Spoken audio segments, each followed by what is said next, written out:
Ebusuafo ene nso ongoing kitchen ene wo ba be drink. Na beetroot drink ene ongoing kitchen ene wo ba be.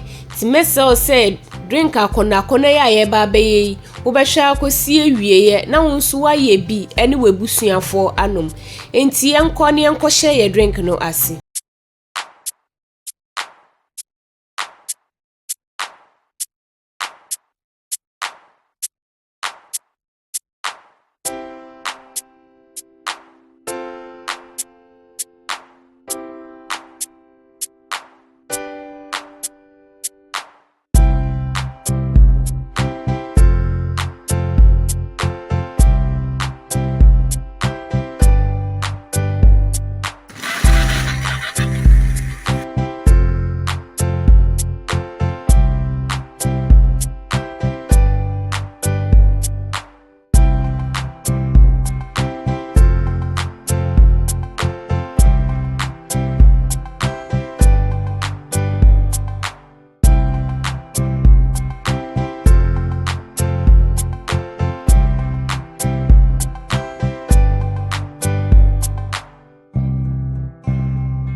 Ebusuafo ye drink in eche se ye wie na akono no mesel se obeye bi e wo fie na oni webusuafo anu mema hoden kankan ne nkwala eni panyifo pa enti no obeye bi wo fie tembia brini na oni webusuafo ache anu mede wase bebre se o hwe video ebedu sa mpempe so mesel se weni gide me ye ne ho na se won subscribe ya obe subscribe ama me se ne be ya me de fufuro bi atuma unsa beka na wa hwe ne kan me da se bebre be sanso ehye bi bye bye.